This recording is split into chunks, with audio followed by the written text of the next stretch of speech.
Lili, Chapter 1. Sorrow. I went to the water to die. Even before my transformation, I was not like anyone in my family, or any of my friends for that matter. I sometimes wondered if anyone around me truly cared about me at all, or if it was all an act, if they were all laughing behind my back somewhere where I couldn't see them. I still don't know, but I digress. While I felt that my family and friends loved me, theirs was an overprotective, stifling love. I needed someone who truly understood me. Then I met Laura. Laura had English blood in her veins, she told me after getting to know me, but had never been to England until shortly before we met. She had lived as royalty in Styria, a province in southeast Austria, for most of her life. After a horrific event at home, her father took her on a tour of Italy, then brought her to London. What this horrific event was, she wouldn't tell me. Whenever we stumbled upon the topic in conversation, her eyes would well up with tears, and she would insist we move on to another topic of conversation. "It tears me in half to even think about that day," she told me once, "and it tears me apart to keep it a secret from you, but I cannot bear thinking of that day. Tell me more about you." Her accent was beautiful. I told her of my life as the daughter of a banker, as boring and British as they come.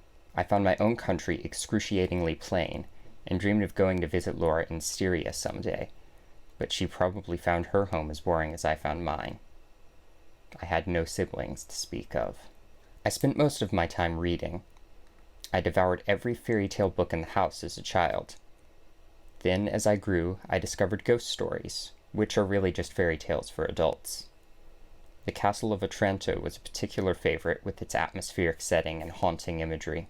I also enjoyed the romantic poetry of the likes of Byron and Shelley, and the writings of Oscar Wilde.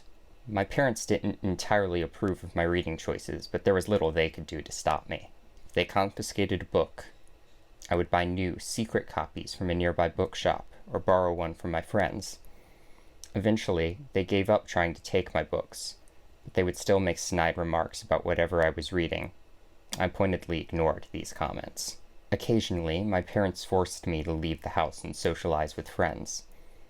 My friends were nice enough, but I quickly tired of their small talk.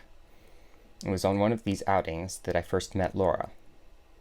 I saw her out of the corner of my eye, sitting at a table behind the one where my friend and I were seated. I don't even remember where we were, but I remember turning around, my gaze meeting hers. Her eyes were a beautiful blue, although they seemed faded, as if they had once been vibrant, but clouds had darkened their blue skies. I was drawn like a magnet to her. I went out more often then, but not with my friends. I went to see Laura. We would simply sit on a park bench or at a cafe discussing life and books. One day, I decided to invite Laura to my house. My father was at work, and my mother had gone to visit one of her friends. We began by talking as usual, but as night set in, the shadows drew us closer together, until speech and individual thought melted away, and we were lost in an embrace that seemed to last both centuries and mere moments. If I ever reach heaven, that's how it will feel. It was during this embrace that my parents walked in the door. I need not describe the argument that followed. What matters is that I was forbidden to ever see Laura again. She would be going back to Styria the next day with her father, who seemed especially angry about what had transpired. I was not to leave the house for many days. I was never so unhappy to be alone with my books. I felt like all the meaning had been drained from my life. After a few nights, I resolved to sneak out of the house. And I went to the water to die. Chapter 2. The Woman in Chelsea. As I stared at the black abyss of the river, I wondered if I really should put an end to my life. If I really could. My mind drifted back to him. My parents had decided that I needed a husband, or at least a boyfriend, and began setting up dates for me with Jonathan. They had more or less decided that we would be married regardless of what I thought. He was a fairly amiable man, but his desires did not reach as deep as my own. I could see in my eyes that he loved me, but in a way that made me deeply uncomfortable. When he praised me, the look in his eyes repulsed me in a way that I cannot put into words. He had just lost his previous wife, and he frequently told me he was determined not to lose me. I wish he had never found me. My mind made up, I prepared to jump. It was then that I saw the man behind me, wearing a dark coat and wide-brimmed hat. There was a cold, distant look in his eyes, but no malice. Nonetheless, I was frightened, as I intended for there to be no witnesses to my death. "Wait," the man said, moving towards me.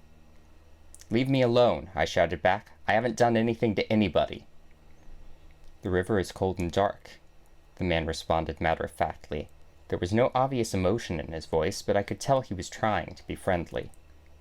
"I know where there is warmth, and food, and money." I shook my head. None of those things mattered to me anymore. The cold and the dark suited me perfectly. "I don't want your kind of money," I spat back, meaning every word. "My mistress is an artist," the man responded. "She will pay you if you pose for her. There is nothing to fear. Come." In spite of my state of mind, I was intrigued. I had never been asked to pose for anything. I didn't think I was that important. I liked to think I was beautiful. Other people would tell me I was beautiful, but I never felt like they meant it. Either that or the look in their eyes tainted their compliments. This way, I could at least do something noteworthy before I died. And oddly enough, I trusted the man. There was no malice in his eyes, and the look wasn't in his eyes either. He was just doing his job. I nodded my agreement to go with him.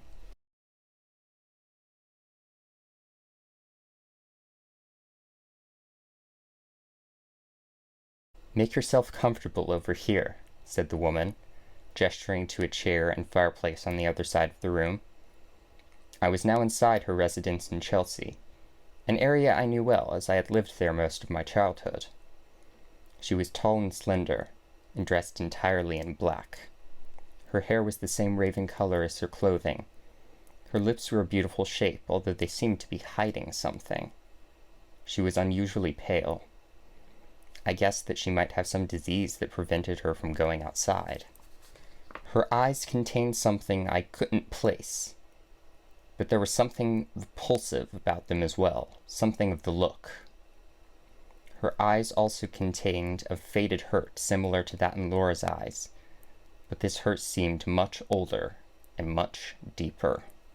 "What's your name?" the woman asked me, bringing my mind back to the present. "Lili," I responded. "That's very pretty." The woman smiled faintly. She then asked me a few relatively trivial questions and gave me a glass of wine before moving on to business. "I'm doing a study of a young girl's head and shoulders.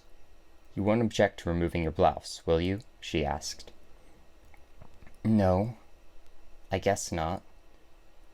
The thought made me uncomfortable, but I pushed it aside. "You can get ready behind that screen."